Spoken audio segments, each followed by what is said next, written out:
You're watching Single Process with Joe and Bob, a video series where we bring you the experts to help you in the process of going from a we to a me.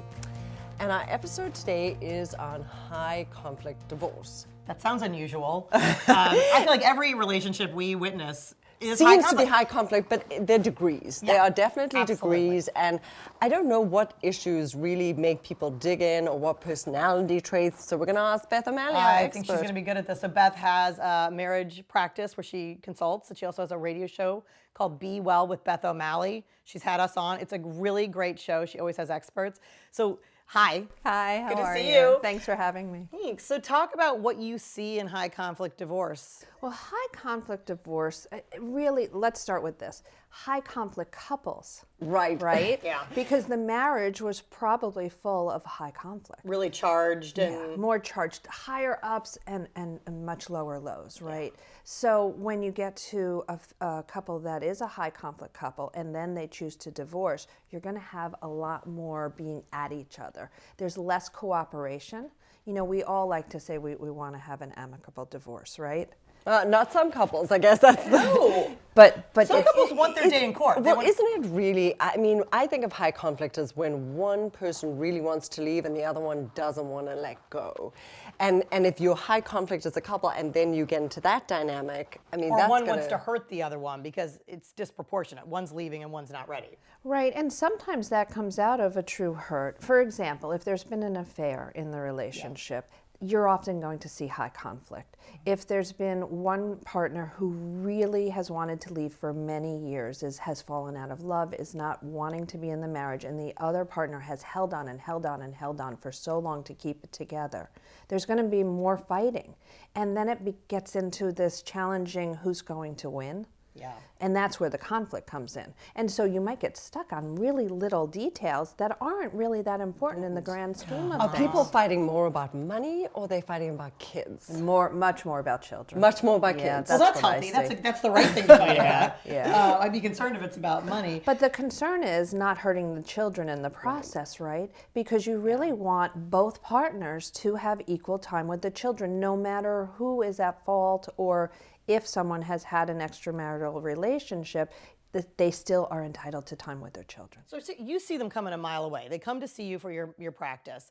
And what do you recommend with a high conflict couple? Do you try to bring them down first in the emotion? What I recommend is at the point at which they're considering divorce that they start doing some couples work. And here's why. That sounds so counterintuitive. We're getting divorced, but let's Exactly. do some couples I know, but you work. kind of don't want to do couples work if you're in a high conflict divorce. But that's the point at which you should, because you need to first learn how to communicate. You're going to be communicating probably for the rest of your lives, especially if you have children. yeah, more than you think. So better to improve the communication, come to terms with the decision. It may not be a mutual decision, but at least you now have the skill set to communicate clearly with each other. And you can learn how in therapy to communicate with each other over the children without using the children as a weapon. Do you ever have like one person come to you and say, I really want to do this kind of therapy to make the divorce more amicable, but I can't get my spouse to come to the party? What do you do then? Absolutely.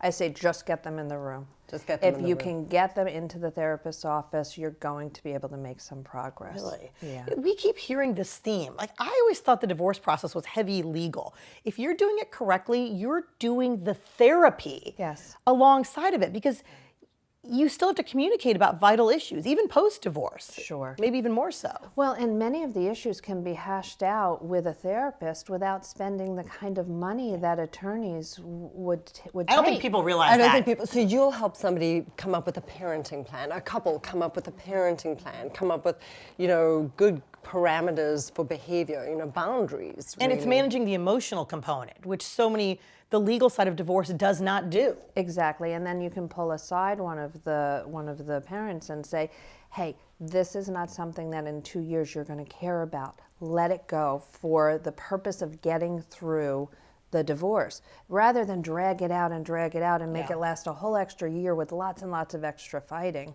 That's not worth it. Lots and lots of extra cost. I mean, people don't realize what it can cost if you are constantly in conflict. Yeah. The cost is financial, but it's also emotional. The longer the divorce takes, the more stress on each of It us. is stressful. That's why we've seen so many couples like race to the end, or somebody's driving it just to get it done, even if it's not right, because they're over it. Beth, tell us what kind of things escalate conflict. You know, where do people Sure. start getting into it, and then it just takes on a whole new life of its own? That cell phone, that's where it escalates. cell phone. Because what happens is people pick up the phone to say one thing because they're really upset about whatever's going on, and they'll start texting.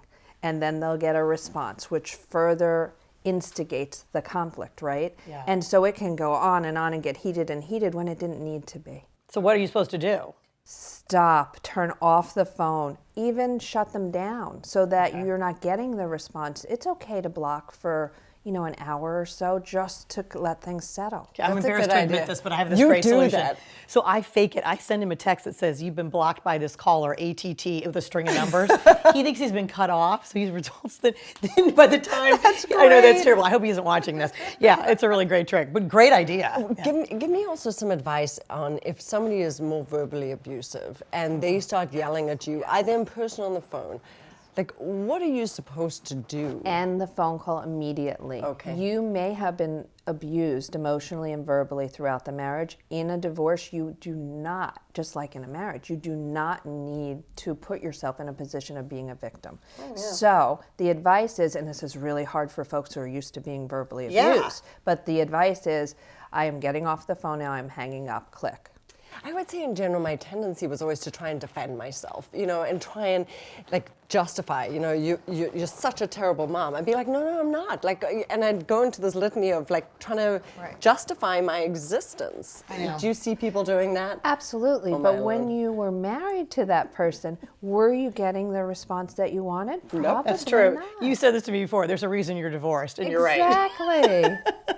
So the advice is, if you are in a high conflict divorce situation, try to get both of you in the same room with a therapist. That's what I heard. That's what I heard too. You start that, and it's going to be a more successful process. Improve communication, do the reading you need to do, and work together as a team even when you're at each other's throats. All right, and watch Be Well with Beth O'Malley. Thank you for Thank being here. you. For more information on this topic and more, check us out at thesingleprocess.com.